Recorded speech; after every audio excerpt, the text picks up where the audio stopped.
Hello and welcome to Who's the Bossk? It's a Star Wars podcast from laughingplace.com. My name is Mike Celestino. I am your host.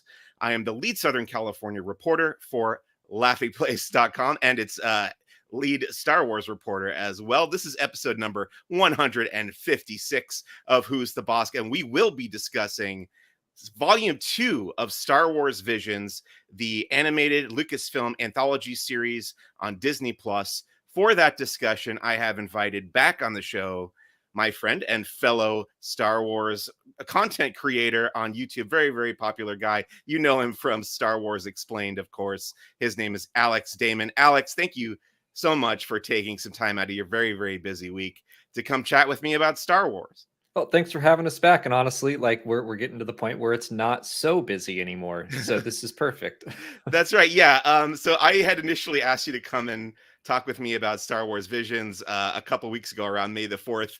And you very understandably were like, this is a pretty busy time for me. Just give me like a breath and come back at me with the invite again. So I really appreciate you doing that. I hope that email came off as professional, because on the inside I was like, not because of your invitation, but I was like trying to get the canon timeline video done. I totally get it. That timelines book ruined me. Actually, I want to ask you about that because how long have you been doing the canon updates for? I think I started that in 2017. Maybe 2016. Roughly 5, 6, 7 years. And you do this every year. Is it just on May the 4th that you do the canon update video? Yeah, I figure once a year on Star Wars Day made sense. Right, that does make sense. How did that get started for you? What made you decide to do that? And what's the process of actually updating that? I started it. I can't remember if I did my first one in 2015 or 16, but the first one I did was like a complete Legends timeline, which honestly, now looking back at it, I'm like, that's not complete at all compared to what I've been doing now. It was just kind of like let's put all the major stories in order and talk through Legends. And I figured that made sense since they weren't going to keep updating that timeline. And then I was like, I could do that every year for canon. So I started that, and I think it was 2017, and then just kind of keep writing down notes of everything that comes out. And in January, I usually start organizing those notes and trying to place them into the existing script, which then ripples out and makes a bunch of changes. Okay. So yeah, it's something that every few years I'll rewrite it from scratch, which I did this year. And then in between those years, I try to just add to it, so it's not too much work, but every little bit that gets stuck in ripples out into the rest of the script, and a lot of it has to be redone. I can't imagine how complicated a process that must be. And you mentioned the timelines book having come out. Now, did that kind of throw a monkey wrench into your process? It honestly wasn't too bad. I made jokes about it on Twitter. It was like something that they would just start to nail down actual dates. Most of it was in the Old Republic era, where we had like Darth Momin and the Order Espectu, a bunch of stuff from the comics, especially, where they were like, let's try to actually nail down when this happened. And previously I had been guessing, but a lot of stuff got real dates, so I had to slot them in and move them around in the script. So something like where we had those interviews with Jon Favreau where he was saying like, oh, Grogu is training with Luke for 2 years or whatever. Everybody was flipping out about this. Then we get the timeline book, and it basically says all of the Mandalorian took place like in the same year. Are we going by the printed material here? I figure interviews don't count with something like that, right? Yeah. And the Favreau thing was always such a, did he mean 2 years in universe or 2 years for us, the audience? And I tend to think he meant us, the audience. We haven't seen Grogu as much for 2 years. So that's how I was interpreting it. And then when I see a book that says, no, it's all in the same year, then I'm like, okay, that to me means the story group said X. That makes sense to me. Yeah, I think we got to go by what we have on the printed page. So, my wife and I got to hang out with you guys a little bit at Star Wars Celebration. You and Molly, and we just had a blast. It was great to see you hang out a bit in person. But I wanted to ask you, what was your Star Wars Celebration experience like overall? What did you guys take away from your time in London? Oh, it was great fun. It was exhausting at the same time, but I've really loved that first day, the Lucasfilm Studio Showcase, where I was just going into it not expecting movie news because I feel like every year I had gone in thinking maybe this year we'll learn about movies, and this year I was like, I'm not going to have those expectations. I'm just going to enjoy the show. And we got to like an hour and a half into the panel, and like Molly and I looked at each other, and we were sitting with Ken and Joseph from Force Center podcast, and we were all just like, no movie news as we expected. And then the panel just kept on going, and Yeah. so that was just a great surprise for me, and I really liked everything they announced.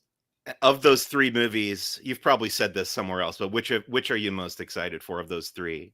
The Dawn of the Jedi, Yeah. because I'm always excited for expanding Star Wars and the new stuff. Like I'm really excited to see. I really love that we're doing a time jump past the sequel trilogy of 15 years. I'm like, okay, a lot can happen there. Yeah. I'm excited for the Mandoverse to kind of have a culminating event like they've talked about, but I'm really excited to explore something that was explored in Legends, but in canon has not really been touched upon, and is going to be all new characters, except maybe Hu Yang might be there. I don't know. Right. Like, I'm excited to see some new stuff. Me too. Me too. So I want to remind everyone out there we are recording live via the Laughing Place YouTube channel. If you are watching, would like to comment along, we'll be happy to address any comments or questions you may have, such as this one from Blacklight Alex. Did you see that Studio Mir developed enough content (parentheses backstories and lore) about Journey to the Darkhead that they could expand it into a series? So this is what we're going to be talking about a bit later. One of the specific Star Wars Vision shorts. I had not heard this. Alex, were you aware of that? Yeah, it's something that I think they talked about it on their either an interview, or I was watching all of the filmmaker focus extras that they released on Disney Plus. Which, if you haven't seen those, they're great. But they did talk about how in developing their story, they kept on growing what could be done. Which I kind of wonder if a lot of the studios do that, Yeah. just by the nature of making a Star Wars story. I could see it happening, but yeah, I kind of get the sense that stuff like Journey to the Darkhead or even the Ninth Jedi from Volume One, they just they left you with that feeling that this story could continue. Yeah, absolutely. And we will be addressing all that a bit later. But first, we got to do something called the 5 Star Wars questions. This is a regular feature here on Who's the Bossk. Now, Alex, this is your second time on the show, so you have graduated to level 2 of the 5 Star Wars questions. I did send you these ahead of time. How do you feel? You ready? You ready for this? I'm good. I'm excited for the second level of difficulty in Okay. questions. They do get a little bit more esoteric as they go along. Number 1 of the 5 Star Wars questions, level 2. What is your favorite line of dialogue in a Star Wars movie or television show? So I do have an answer for your exact question, but Okay. the first line that popped into my head was from Star Wars Jedi Survivor, actually. So I was Okay. going to throw that out there. There's a moment where Ravis, the Gendai character, someone threatens to cut out his tongue, and he just shrugs and goes, "It would grow back." And I love that casual dismissiveness of the threat. And it's such a Star Wars thing where it's like a human would never say that. We couldn't say that so coolly, but because he's a Gendai and we know they regenerate, I was like, that's such a great line. That is a good line. So But yeah, my friend Nick a couple weeks ago, he wanted to give me something from the parks from Galaxy's Edge. So maybe in the future I might modify this question to say Star Wars media. But if you do have a question from an answer from a movie or a TV show, I'd be happy to accept that as well. I wrote down one that I talk about all the time when reviewing the movies or the comics or the books or the shows, whatever. But Yoda's line to Ezra in Star Wars Rebels, which I'm not going to say it exact, but it's like winning isn't as important as how you choose to win. I Mm. feel like that's a very, very core to Star Wars. And it's something that I come back to, not just talking about Star Wars, but in my own head of like, how do I want to choose to achieve whatever goal I'm after right Right. now. Okay, good. Yeah, I feel like Yoda has so many great quotes that can be applicable to real life. So yeah, that's a great choice. Number two, which Star Wars planet would you like to live on and why? I think the answer is I threw around a couple ideas in my head where Scarif obviously looks great, but it's taken over by the Imperials, and then it gets not blown up but devastated. Pabu looked pretty awesome from the Bad Batch, but you got the threat of tidal waves. So I'm going to go with Glean Selm because Okay. it's a beach world. That sounds nice. So far, we don't know of anything that's just terrible about it that you'd have to worry about. So I'm going to choose Glean Selm. The name is definitely ringing a bell, but I can't place it exactly where it came from. So remind me, please. It's the place Beckett wants to retire to in Oh, Solo: A that's right. Star Wars Story. It's also the homeworld of Kit Fisto and his species. So he's gonna go there and play the Valakor Right. or whatever. Yeah, that's right. Okay, okay. Yeah, that sounds like a nice planet for sure. So number three, what would you consider your favorite era? I feel like you're a good person to ask about this. Your favorite era in the Star Wars storytelling timeline. Now, the examples I always give are the Old Republic, which is thousands of years before the Skywalker saga, the High Republic, which is a couple hundred years before the original trilogy. Then you've got the prequel era, the reign of the Empire, which would be the Bad Batch and Andor, that period between the prequels and the original trilogy. Then, of course, you've got the original trilogy itself, the New Republic, which you've got the Mandalorian and the Book of Boba Fett, all the stuff we're getting now, the Mandoverse on Disney Plus. Then there's the sequel trilogy, and then I also wanted to include as an option what you mentioned before, the Legends timeline, the old expanded universe stuff that took place outside of the movie. So, of those, Alex, which would you consider your favorite and why? I think my all-time favorite is gonna have to be the original trilogy, just because that is like what defined Star Wars for me. That's what I was introduced to. So it's kind of what I subconsciously compare everything to, whether I want to or not. Like I think every era has their own strengths. For example, the Clone Wars era, I think that's the best war stories you can find in Star Wars. But right now, I think my favorite thing to read about or the stories that get me the most excited are in the High Republic. I really, really dig that era. What did you think of Phase Two and how that wrapped up? Uh, I did not like it as much as Phase One. I'm still I'm waiting for Phase Three to see how it all comes together, which Yeah, I think it will. Right now, the Phase One kind of ended with like we have to look to our past to solve the mysteries of our future, and I'm like, I don't know that I learned as much as I was thinking that we would. Definitely some tantalizing details about the Nameless and the Shrieker, but it just didn't feel as cohesive as Phase One did. But I'm sure. definitely like psyched for Phase Three. I'm ready to get back to those Phase One characters and see how it all gels in the end. I think I'm a sucker for cults, so Yeah. that part of Phase Two really appealed to me. And we've still got a couple like comic books left to go in Phase Two, right before that's completely Yeah, over. the Edge So of Balance manga came out today, that's right. and I really liked it. Okay. I have not been super into the past two manga volumes that came out, but this one felt bigger. I have not checked that out yet. I got to check that out. Number four, which Star Wars creature would you like to have as a pet? I've got Star Wars Jedi on the mind, and the Boglings are in Fallen Order and Survivor, so I'm gonna go with Boglings. That's a good one. Yeah, my wife loves all the cute animals, of course, in Star Wars, and she wasn't aware of the Boglings until I was playing Survivor. I guess she wasn't just in the room when they were on screen in Fallen Order. But she's really pleased that they exist and thinks that they're adorable. So Boglings is a wonderful choice. Let's see, we got another comment here from Blacklight.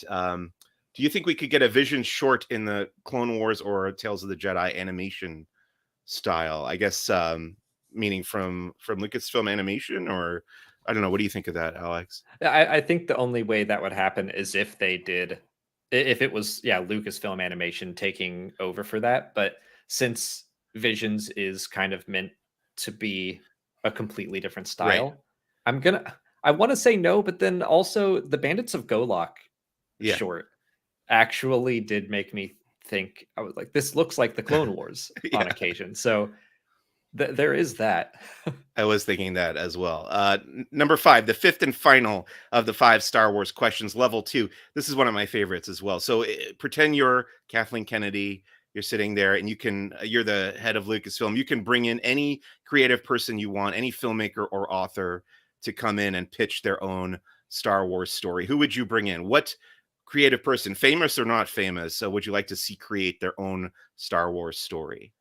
I would be very interested to see what Edgar Wright did with it. I have always loved his style. It's very energetic and frantic, and Yeah. seeing him kind of mature over the years, where like I think that he has toned himself down or shown that he can tone himself down in movies like Last Night in Soho.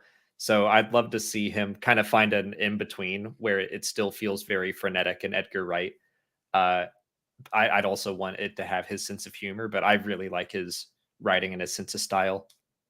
And he loves the Yeah, franchise. So I'm a big Edgar Wright fan as well. Have you seen Spaced, the sitcom he did with Simon Pegg? yeah, Um, there's that bit where he's like burning all of the Star Wars stuff after the prequels or whatever. So yeah, not I think he's an old school Star Wars fan. I'm not sure if he would want to work for Disney again after what yeah, happened with Ant-Man. Kind of I think that's famously fair. fell apart for him. But yeah, definitely would be a great choice. Love Scott Pilgrim. I think that like that style would definitely carry over pretty well to Star Wars, in my opinion, as well. So that's the end of the 5 Star Wars questions. And that brings us to Star Wars headlines for this week. I actually just want to focus on one again, like we did last week, but this one is sad in a different way. So last week we lost the Galactic Star Cruiser. This week we lost a real living person, which is that much sadder. So we had to say goodbye to Ray Stevenson. Now, I was surprised to make the connection yesterday, which I just hadn't realized this before, but he was already part of the Star Wars family. He was the voice of Gar Saxon in Star Wars The Clone Wars and Star Wars Rebels, and he is going to be playing the character of Baylan Skoll in Star Wars Ahsoka, the live action series coming to Disney Plus. We also know him as Thor. Sorry, we know him as Volstagg from the Thor films, and he's been in a whole bunch of other stuff. Too many things to list, but a great actor. He's been in many movies and TV series. Alex, did you have anything you wanted to say, kind of in remembrance of Ray Stevenson, or what you're excited about seeing him in Star Wars Ahsoka for? Yeah, I was shocked yesterday when Molly just like poked her head in my office, and I was like, well, something's wrong. Yeah, And she said that. I was floored.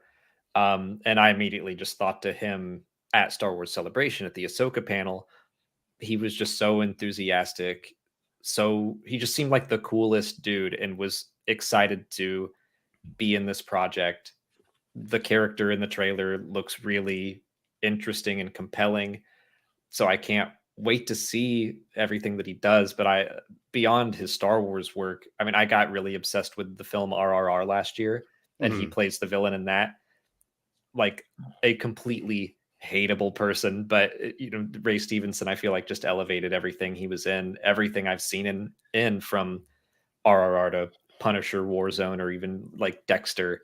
I felt yeah. like he brought in a great presence. So it sucks. It does suck. Yeah, it was very sad news. Yeah. I was going through his whole filmography on IMDb, and I've just seen a bunch of his movies. He never was like a-list star, but like you said, he always brought a certain quality to the performances that he gave. Now, this character that he's playing in Ahsoka, Baylan Skoll, what do we know about him, and what are kind of any? Do you have any theories about who this character is going to be turn out to be in this show? I have no clue. I theorized before we knew his name that he and Shin could be like Darth Bane and Darth Santa after Okay, coming through the world between worlds or something. Where okay. because it seems like he's got a connection there, but I have no clue. He might be taking like the Joruus Sabayoth role from Mhm. the original Heir to the Empire book. Yeah, I've heard some of those theories before as well. But it is as sad as it is to hear that he passed away, it is nice to know that we will get to enjoy another performance of his when Ahsoka rolls around in August. So rest in peace to Ray Stevenson. Just wanted to pay tribute to him before we move along here. So that brings us to our main topic for this week, which is the second volume of Star Wars Visions. This is an animated series on Disney Plus from Lucasfilm in cooperation with different animation studios from all around the world. So before we get into volume 2, Alex, I want to ask you about your relationship with Star Wars Visions. What was your expectation going into this series when it first started, and then what did you think of volume 1? I didn't really have any expectations. I guess I expected it to just be really cool and Yeah. different, which they delivered on that. I am not a huge anime fan. I grew up watching Dragon Ball Z and Gundam Wing and stuff that was on Toonami, so that was kind of the extent of my anime knowledge. But when they announced all the studios, I reached out to a friend who's very into anime, and he gave me recommendations of things to watch from each studio. I really enjoyed getting to dive into different stories, different styles. I fell in love with one of them called Gurren Lagann from Trigger. Mm. And so for that, I really appreciated that it helped me learn more and appreciate more about anime. For volume 1 itself, I think I liked about half of them. I really loved The Ninth Jedi. Yeah. The ones I really liked, like I really, really liked them. And the rest I was like, this is cool. It's different. So I had a couple reasons why I invited you specifically to talk about this show. The first one was I happened to be sitting next to you for the panel at Star Wars Celebration. So it was cool to kind of like chat about the announcements in between and to get to hear your reactions kind of like live in person as we were watching the panel. But also, I feel like your approach to Star Wars and your YouTube channel, Star Wars Explained, is built upon kind of chronicling the Star Wars canon and Star Wars mythos. And Star Wars Visions takes place outside of that, right? It's a different, like each one takes place in its own timeline. It's just kind of creating it from whole cloth using the iconography, the themes of Star Wars as well. So, what I wanted to ask you at the top here of this discussion is, do you find when you're watching these Vision shorts that you're approaching it with a different frame of mind than you do with something that is in the canon? Absolutely. And I think that's refreshing and good. It's kind of like the stakes are lower. So these stories don't affect anything but themselves. So you're able Yeah. to just focus on the story. And I think it's a fun challenge for someone like me who, yeah, I am very focused on, okay, well, how does this connect to that? And making like getting the red string out and making those connections where instead I can't do that. So I actually have to sit and be like, yeah, but what is Star Wars? And what does it mean? What does it say if you take all of the canon away? If you're just looking at this one story, like, is this a does this feel consistent with the soul of Star Wars instead of does it feel consistent with what some other story said once? And I think that's good to Yeah. just be able to focus on a story, because I think we should be able to do that with any movie or TV show, is just be like, but what is the story about? And we'll worry about the canon of it all secondary. Right.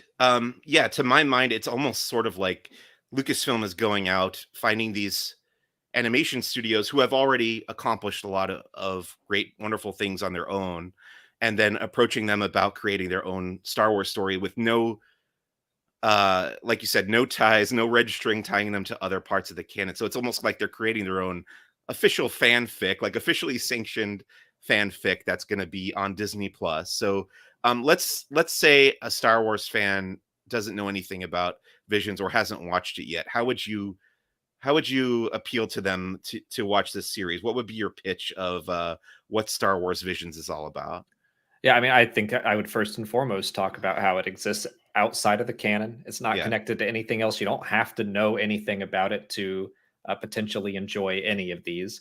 So it allows for a lot more freedom for the storytellers to put their own mark on Star Wars using their own history, their own culture, their own mythology, but putting a Star Wars twist on it. Okay, let's get into volume 2 here. So, volume 1 of Star Wars Visions was all Japanese animation studios. So, for volume 2, they decided to broaden this concept and go all around the world. Each studio contributing one of the 9 shorts this time around is from a different country, each with their own very unique style. What do you think that approach added to or made feel different about this volume from the first batch of episodes? I think it made it as a whole more exciting to watch. Well, one thing that Molly and I did when we watched Volume 1 was we just sat and watched all of them. And I feel like that was a mistake. And we Yeah. admitted that after. It's like your brain is trying to keep up with 9 different stories. And even though it's about the length of a film, by the end, we just felt like it was too much. And we are like, we should have broken these up. So we broke up Volume 2, and I feel like that helped. But since each short was from a different country and they were all animated in different styles, it felt a little more exciting to start each new one because you didn't know what you were going to get. I feel like with volume 1, even though all the stories were different and even still had different animation styles that fit within anime, it was like, okay, we're going to get another anime story. And I liked the variety of volume 2 a lot. Okay, so I want to get into talking about all these individual shorts, and I think we'll just go through them kind of one by one. And if you have anything that stuck out to you about each short, this would be a good place to address it. The first one is called Sith by El Giri, and this studio is from Spain, actually. And this is about a woman with a cute droid sidekick. It has a very unique art style. I thought it's very colorful. And to me, the theme of this one is the balance of darkness and light. About how there's always going to be a little bit of darkness. You know, we've seen this in Star Wars before. This idea that darkness is part of the whole of the Force. And what did you think of this short film, Alex? Sith. It's called Sith. I think it was the most visually stunning of all of Yeah. them.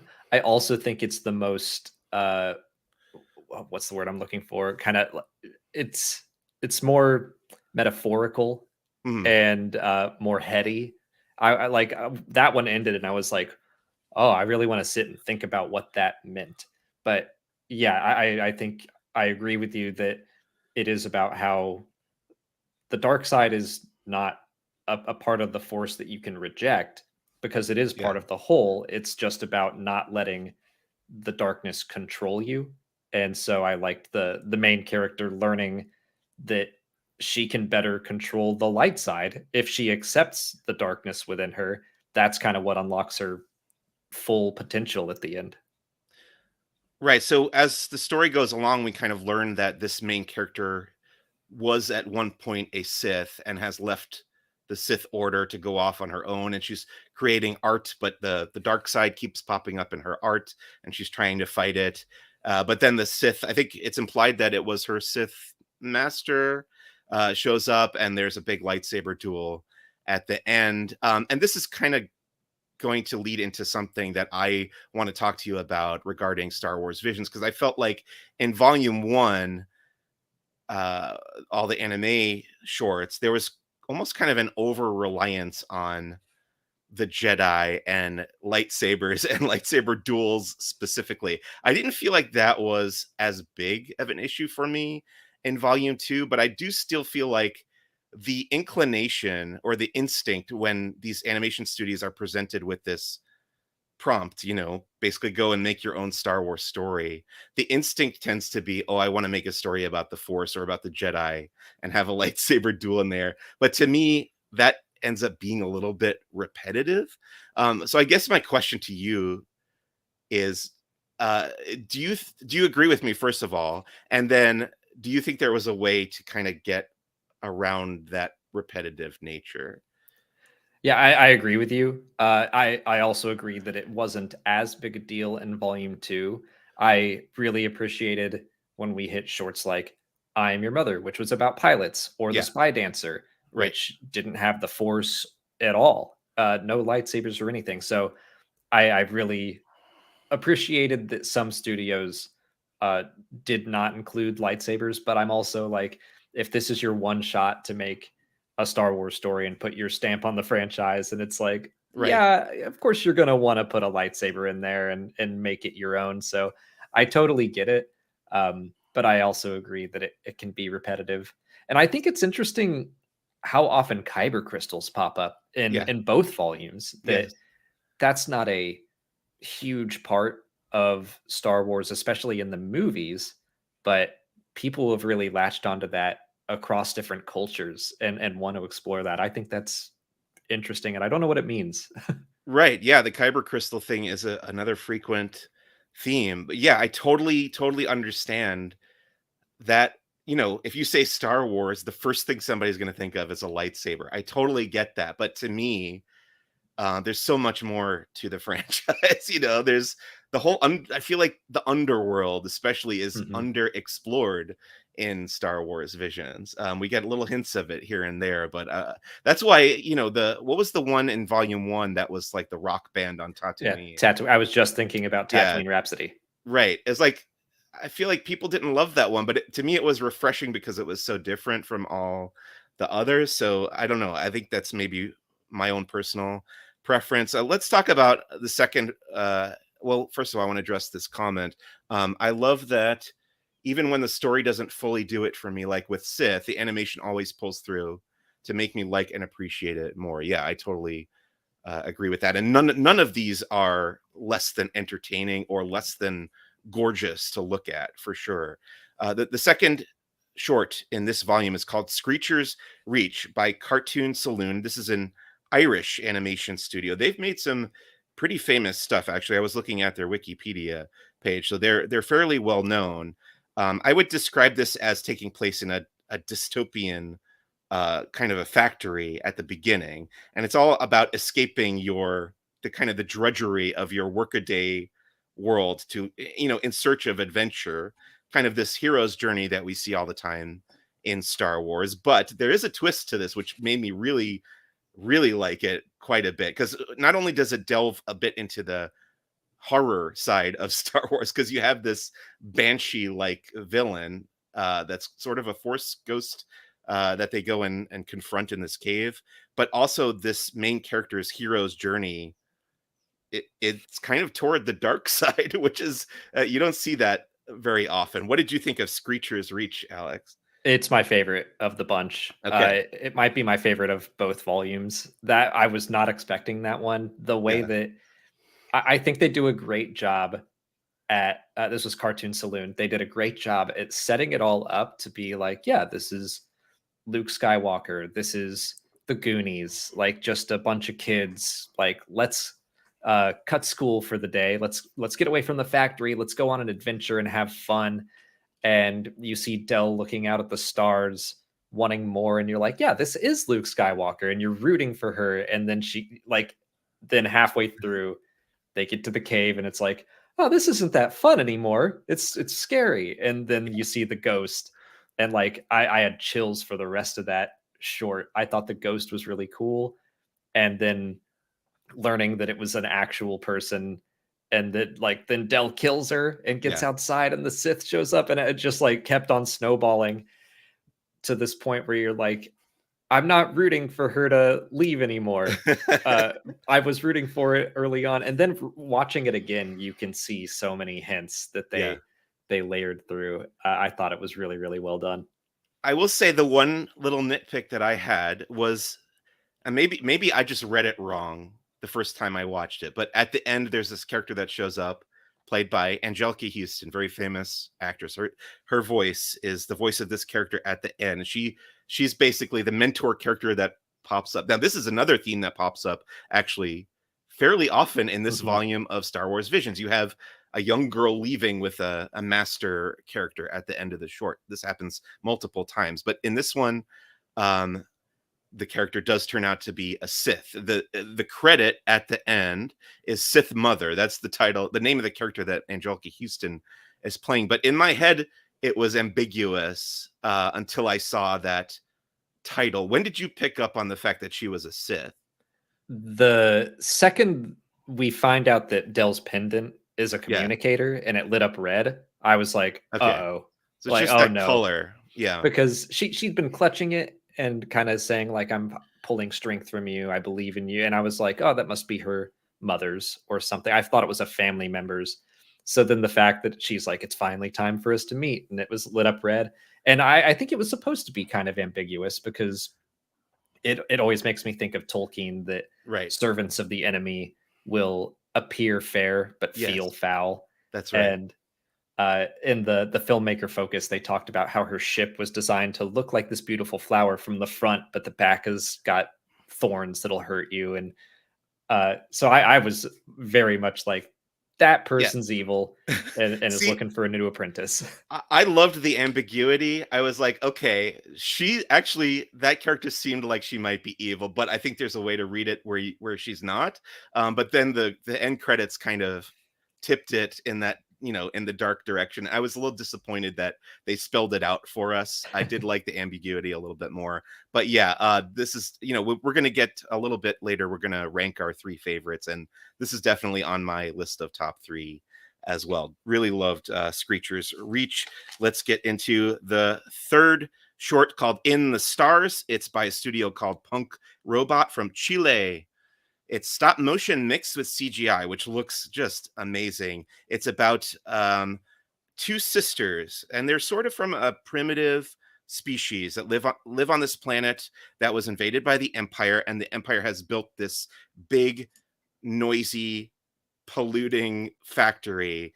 And the sisters, well, the older sister goes there to steal water from the Empire so that they can survive, but the younger sister wants to go and invade the factory and take out the Empire, which they eventually do in this short. There's a lot of fun action.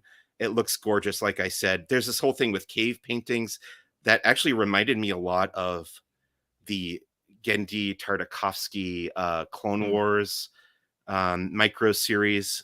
I was thinking of that when I was watching this. But yeah, this is just a really, really cool looking short. Let's see, what else did I say here? Oh, the parents are dead, and they died attacking the factory as well. But yeah, I wanted to mention Kate Dickie is the guest star in this one. She plays the Imperial officer. You know her from Game of Thrones. She always kind of plays a villain. She's kind of typecast as a villain, but she just has the voice and that face to play that type of a role. I didn't realize that was her, but Yeah, she's in The Last Jedi too. She's that's one of right. the That's First right. Order Oh, that's right. Yeah. officers. So she had a Star Wars connection already. What'd you think of In the Stars, Alex? I liked this one. It was Molly's favorite of the Okay. bunch. She has a sister, so that connection really drove it up for her. But I really appreciated the real world connections of this one. You mentioned being at the celebration panel, and that was one of my favorite panels of the weekend. I wasn't expecting it, but I was getting emotional throughout the whole thing and hearing each filmmaker talk about what inspired them.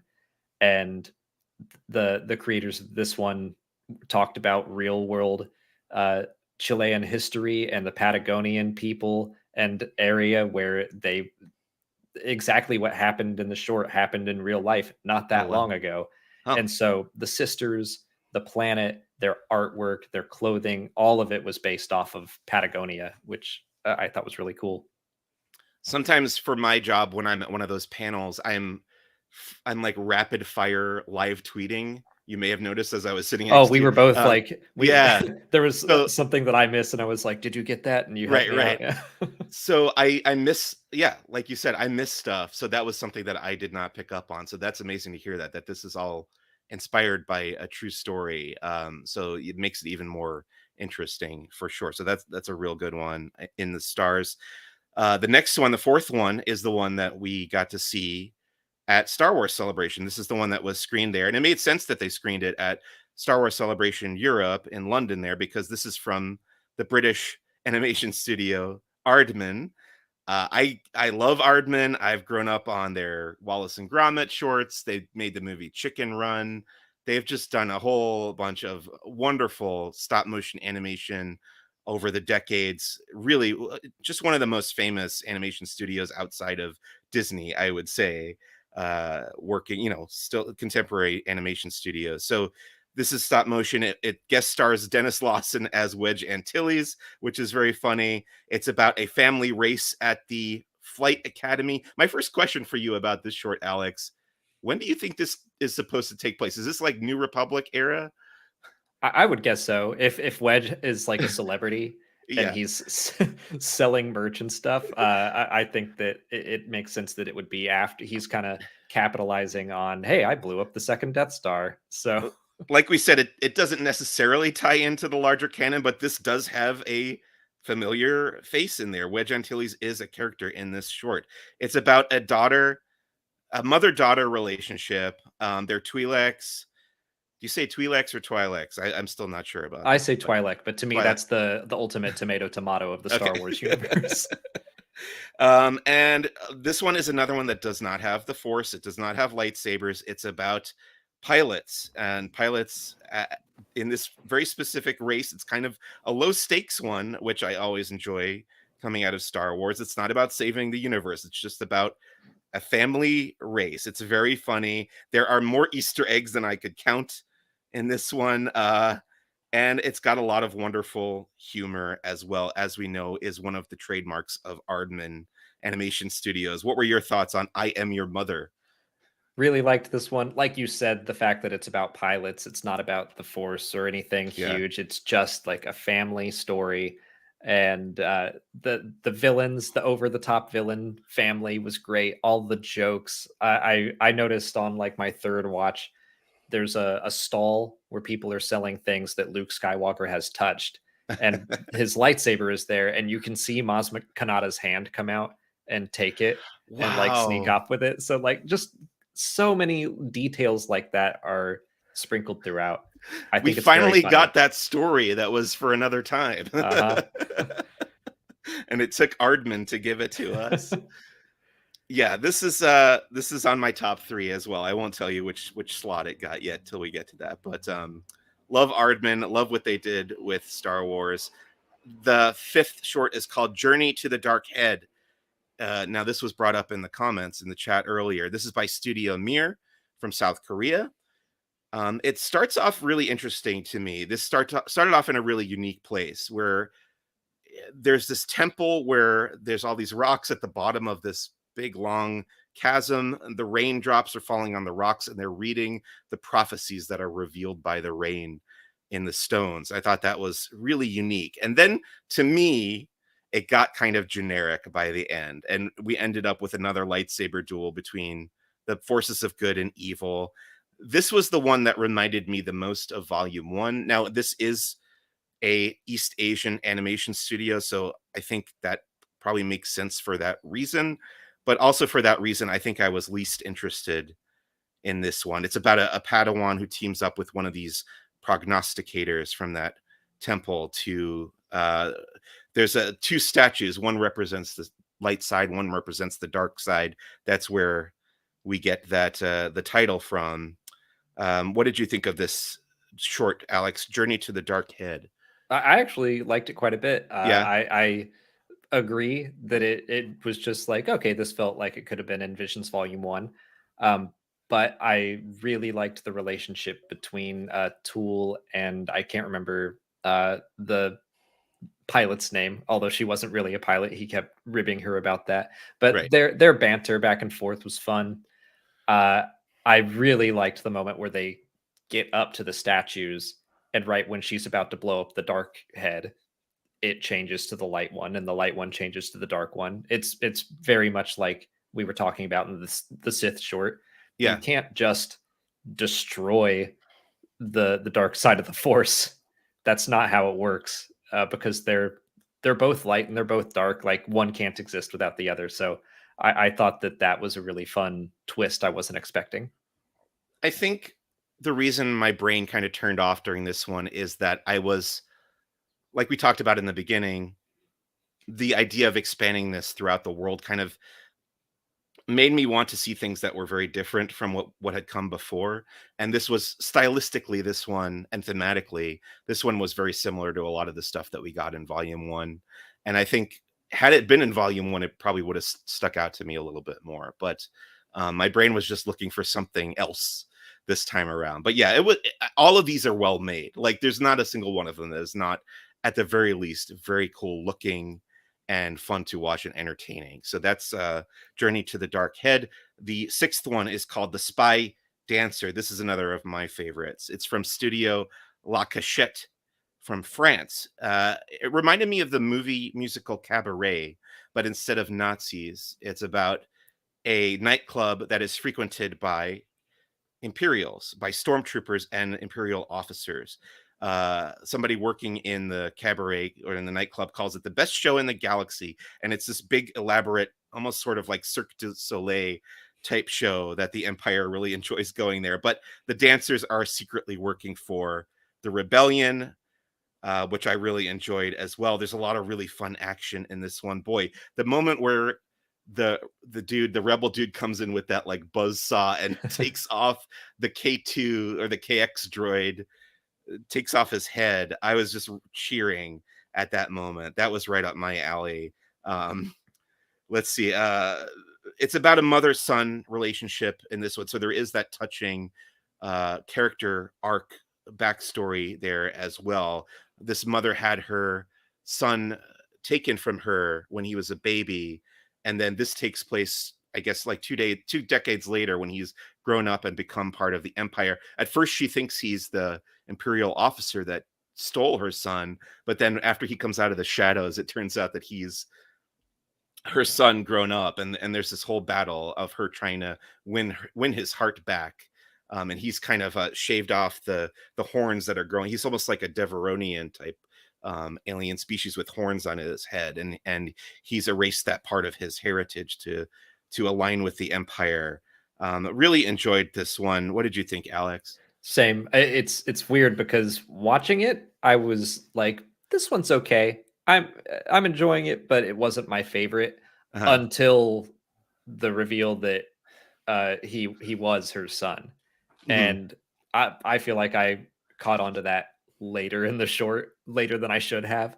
I really liked the moment where she like almost killed the officer and it wasn't him. Like that alone made me gasp. But then for her to try to take his hat off and realizing why he's wearing an eye patch, you're like, oh, like that makes so much sense. And then I found myself like, but then what happens? And they leave off with that little glimmer of hope that she's got a tracker on him and he's over there questioning his entire existence. So it started off as one where I wasn't super into it, and by the end I completely changed my opinion on it. There's a lot of really fun details in this one as well. I love the frog conductor, or like that little frog species conductor of the music in this one, and he gets to sneak in the line, "I have a bad feeling about this." And I think Volume 2 deserves some credit for is that's the only one. Volume 1, I think you hear it 7 times. Okay. So see, that's something that bothers me. The over reliance on lightsabers bugs me. I'm not bothered by I have a bad feeling about this for some reason. Maybe this time around they like let all the studios draw straws, and it's like, okay, you Studio La Cachette, you get to say I have a bad feeling about this. Everyone else leave it alone. Yeah. See, that was actually going to be my suggestion for how to make sure that the subject matter is different between each studio. Like have them draw a prompt. Okay, like your story is going to be about the underworld. Your story is going to be about Jedi and the Force and lightsabers, or all these, pilots in the rebellion or whatever. All these different aspects of. I think that would mix things up a little bit more. But I guess the way they approach it is entertaining enough because we enjoyed both volumes regardless. So let's get into number 7 here, the 7th short. Let's say hi to Stephen Singleton really quick from Texas. Hello, Stephen. And Tony Betty from laughingplace.com says, Visions Volume 2 is on my radar for its wide range of animation styles and techniques. I like that you're discussing what stands out amongst the set, so I know what to dive in when I finally watch. Yeah, Tony is an animation fan more than he is a Star Wars fan. So I'm sure I have a friend just like that. Okay. The 7th short is called The Bandits of Golak. It's from India. 88 Pictures is the name of the studio. It's about a brother and sister who are on a train. They're escaping.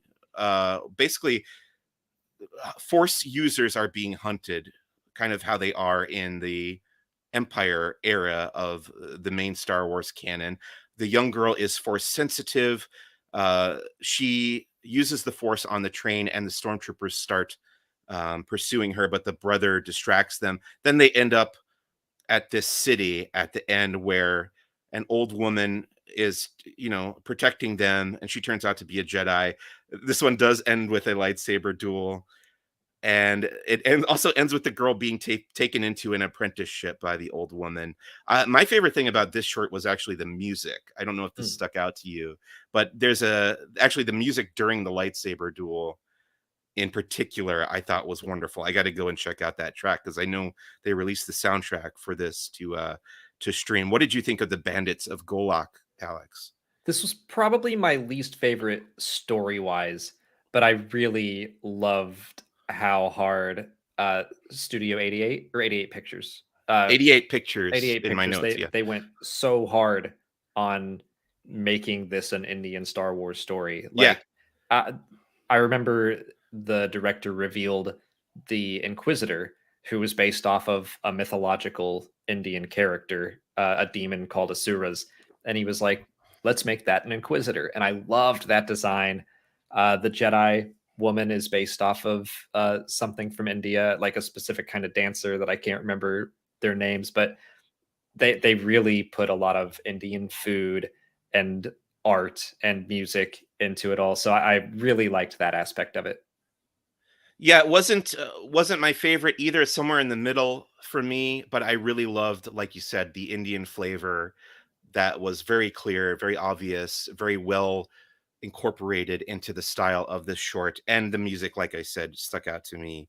Then we get to The Pit by, I'm not going to say this right, Dart Shaito, in collaboration with Lucasfilm. So Lucasfilm's Leandre Thomas was the writer director of this, and then that animation studio, which is an American anime studio working in Japan, was the studio behind the animation. So this is about they're either I don't know, were they slaves or like indentured servants to your knowledge? It was hard to tell whether they were slaves or not, but they were digging this pit in a desert searching for kyber crystals for the Empire, and the Empire uses this wealth accumulated from the crystals to build this city nearby. And then when they're done, when the pit is tapped out, when there's no kyber crystals left, they just abandon all these workers at the bottom of this pit, and it's up to this character played by David Diggs from Hamilton to go and alert everybody in the city. He climbs out of the hole, he goes to the city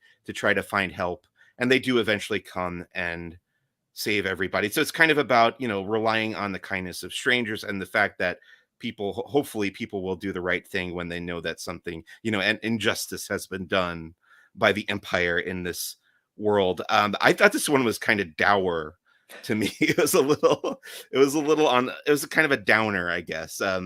What did you think, Alex? Well, it's definitely the heaviest because I Yeah, think you can so very clearly point to, like, yeah, that's Star Wars, but right. it's commenting on the present day. I mean, Yes. I absolutely think that I think in the short they were prisoners, but they were slaves, Yeah. and then this city, the Crystal City, was built off of their labor, and the wealth that they were taking was taken from them.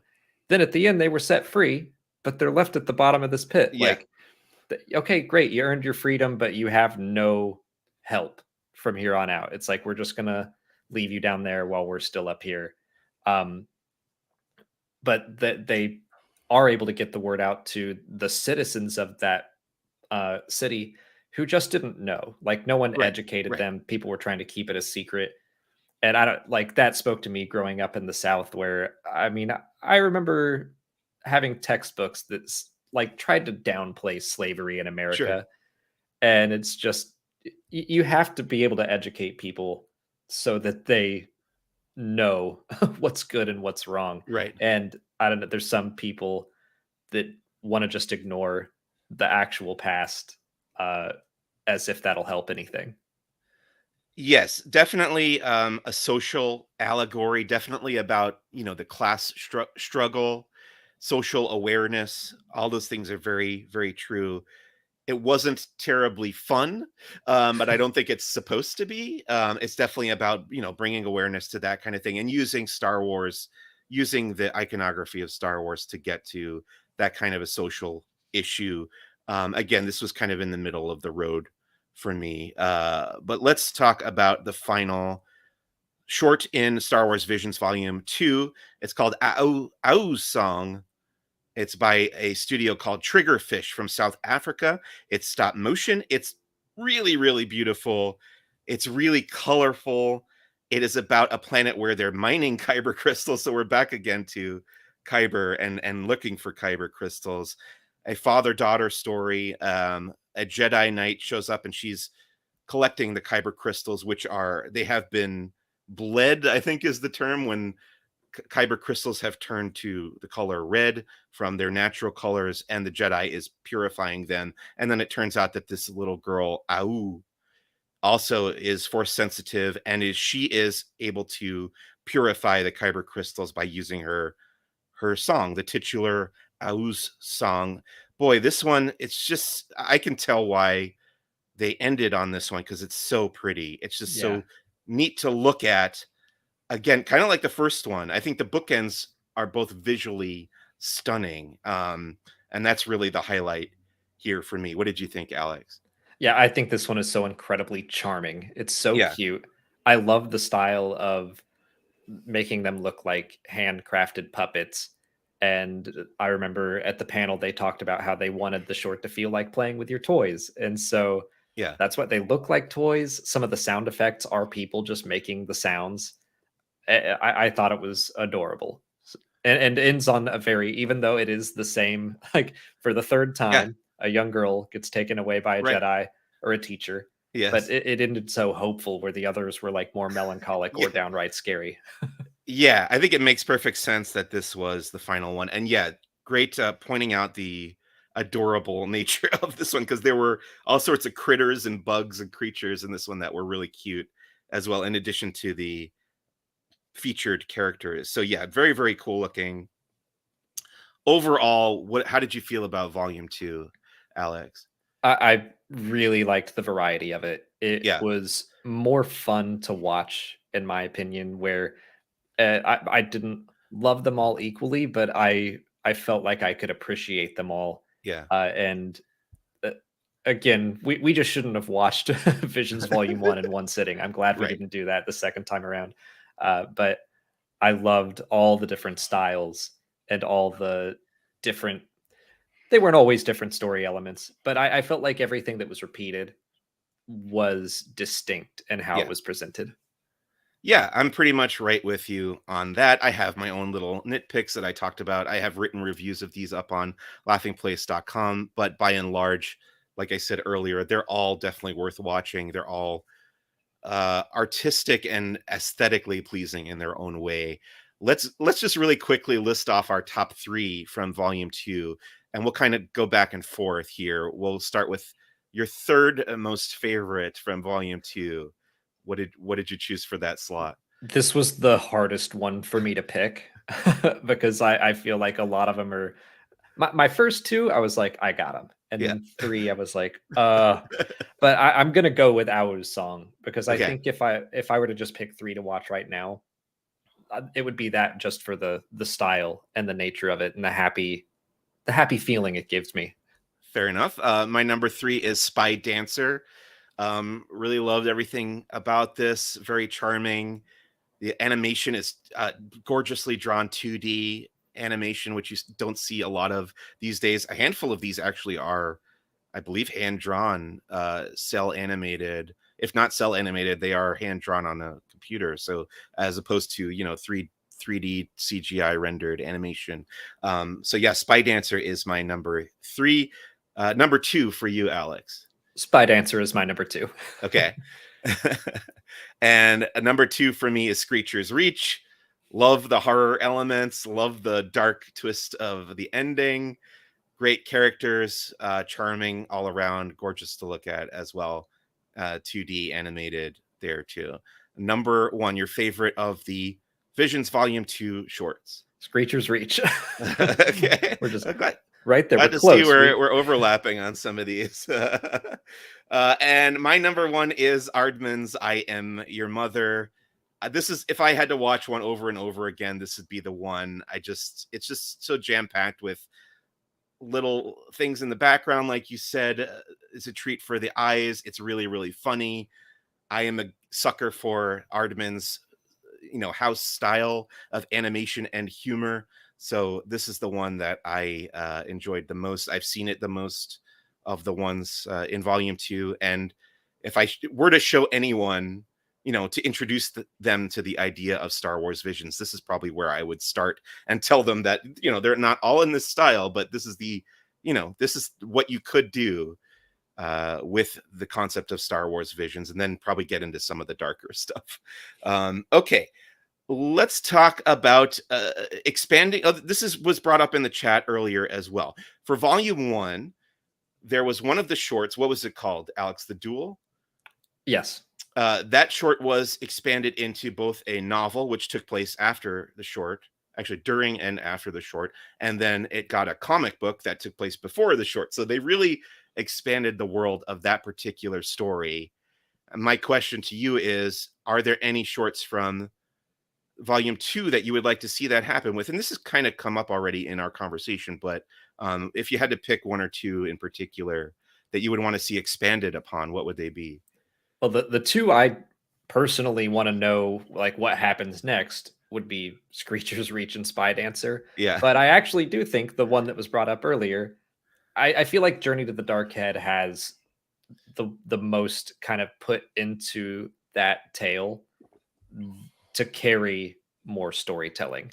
And I do feel like they put a lot of thought into their version of this world. I mean, it kind of feels like it could fit within Star Wars somewhere, but I think that I would like to see just more adventures with those two characters.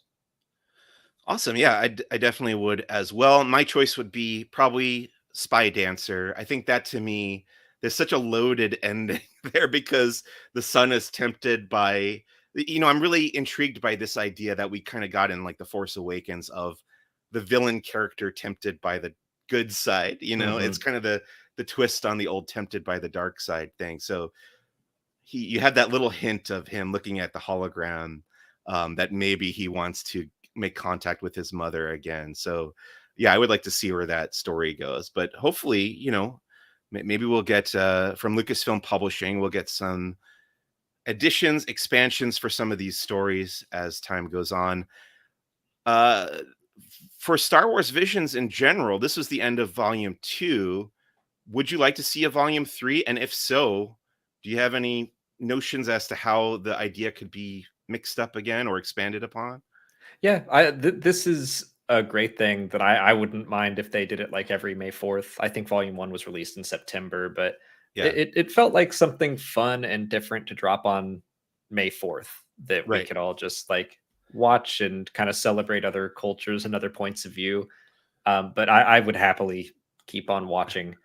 I don't really have any picks of animation Oh yeah. studios. Mhm. I'm not nearly as knowledgeable about animation. That's Right. like you said, we've got friends who are big animation fans and not so much Star Wars, and I'm the opposite. But I Let's see, like getting to learn about them. Tony, in the comments, if you have any animation studios that have not done a Visions short that you think would be a good fit, please drop it in the chat there. And then my other question is, would this work in live action? Could filmmakers come in and make live action shorts that aren't necessarily tied to the Star Wars canon, but do utilize the iconography and the themes of Star Wars to tell their own little stories? Would that be? It's sort of like the old Lucasfilm fan film festival, that kind of Yeah. thing, but in an official capacity. Do you think that would work? I don't know. Like, technically, I think yes. It just feels like a much bigger investment for Yeah, something that's so experimental. So I don't right, think it would ever really get the green light. But something about animation feels right for right. Visions to me. it's like I don't really have a good reason to be like, I don't really see it happening in live action. But it just feels good to me in animation. Yeah, I think I agree with that. There's something about live action that makes it feel like it should be in the canon, if that makes sense. Like, yeah, it's harder to experiment, I think, in live action. So animation does feel like the right medium for this project. So volumes 1 and 2 of Star Wars Visions are both still thankfully available on Disney Plus. You should go and check those out if you have not yet. That's the end of that discussion. Let's go into our final topic here. Our final segment on Who's the Boss is called First Steps into a Larger World. This is where we talk about the media that we've been consuming and or enjoying outside of Star Wars. My example this week is The Muppets Mayhem. I haven't talked about this yet on the show. The new show from the Muppet Studio, owned by the Walt Disney Company, of course, and it's about the Electric Mayhem band, the band from the Muppet Show, and it's about their story actually recording their first album, which they, over the decades that they've existed, apparently they've never made an album, and this is all about the chaos of them putting that together. So it's really entertaining. It's sort of in a sitcom type format. There's 10 episodes. It's on Disney Plus. Definitely recommended. It's a lot of fun. How about you, Alex? Have you been watching, reading, playing anything lately? Ted Lasso has been the Yeah. big thing that I've been into the past few months. It was stressful when that was on alongside The Bad Batch and The Mandalorian. And I had to like miss a couple episodes while we were in London. Yeah. But we did go to the Richmond pub. We went to the Ted Lasso pub when we were in London, so that was fun. How was that? Tell me about that experience. That was really fun. Yeah. It, it Did they it's kind of roll your definitely eyes when did they expect the tourists to come in there at this I point? I think they expect it. Like they have a Yeah. Richmond scarf hanging up. They seemed into it. They were really friendly. I'm sure they knew exactly why we were there. Uh, but they were really cool. Food was good. Beer was good. And how have you felt about this season of Ted Lasso? So I'm watching as well. My wife and I are watching. I think my only little critique is I liked the 10 episodes of season 1. I think with season 2 they beefed it up to 12 and it felt a little bloated to me, and this season feels that way as well. But have you had a similar experience, or are you okay with more episodes and more the longer episode time, running time as well? I don't mind more episodes. My big critique of season 3 is that it hasn't felt like it's been super about football anymore. Right, right. Like Okay. the story has always been about the characters, but I really like using a football game as the driving force behind their change. Like I think the past 2 episodes have both been really great. They felt like classic Ted Lasso, but then also Ted was like barely in Yeah, the last episode, and I am kind of like Ted's journey hasn't been as front and center in season 3 as it was before, and I kind of miss that, but I'm still sure. enjoying it. Cool. Yeah, me too. Definitely still a great show. Let's get to just the last couple comments here. Tony did give us a recommendation for an animation studio called Sugar Cube. Did we have them already? I don't think so. I don't think So so. It that would sounds new to be me. a good one to submit something to Star Wars Visions. And then Blacklight also wants to know if you watch Succession. Have you watched that show? Oh, I have not, but it's on our list. I know it may have just ended last night. Uh, so Molly and I will probably just binge through it all. But I've heard great things. Yeah, Uh, that's another show that's on my list as well. Have not seen it, but as far as actors go, I know what's his name? Brian Cox is in that, and I love yeah, him. he's great. So he would be wonderful in Star Wars and some kind of, John Favreau is really good at taking people who are like not Star Wars, not people you would think of as Star Wars actors and putting them in Star Wars. So I would love to see Brian Cox pop up. Let's wrap up here. This is the end of this week's episode of Who's the Boss. Big, big, big thank you to my guest, Alex Damon from Star Wars Explained. Alex, what's coming up at Star Wars Explained that you can point people to? Good question. What is coming up? We're going on I know you got vacation a in a stream week, so coming I'm up like, like in half an hour or like oh yeah, 15 that's minutes, true. right? Yeah, in like 20 minutes, Molly's going to start her Star Wars Jedi Survivor stream, so we'll be doing that. We're going on vacation in a week, so I'm looking Okay. forward to that. But otherwise, it's like we're just kind of chilling until it's kind of like the eye of the storm, right? Until Ahsoka. Yeah, I think July is the next thing that comes out. We got a couple comics, but the next book is in July, then Ahsoka in August, and then it'll pick back up. But right now, I'm just enjoying the peace after the first 4 months of this year, which were insane. Well, I really, really appreciate you honestly finding some time to come back on the show. And I'm going to invite Molly as well to come and chat about Ahsoka in the fall. Thanks again to Alex. Always visit Star Wars Explained on YouTube. So many wonderful videos. I'm always checking them out. I actually have been avoiding your Star Wars Visions coverage because I wanted to hear all your takes fresh here. So now I can go back and revisit all those videos, revisit them for the first time. Next week on Who's the Bossk, I have a surprise interview that I'm recording tomorrow. And I don't want to say who it is because I don't want to jinx it. But that interview will be next week's episode. And then we will eventually get to that Young Jedi Adventures episode I keep promising. Please visit laughingplaces.com for all your Disney news and opinions. I'm on Twitter at Who's the Bossk Pod. My name is Mike Celestino. Thank you out there for either watching live on the YouTube or listening on the audio version of the podcast. See you next time. Thanks. Bye.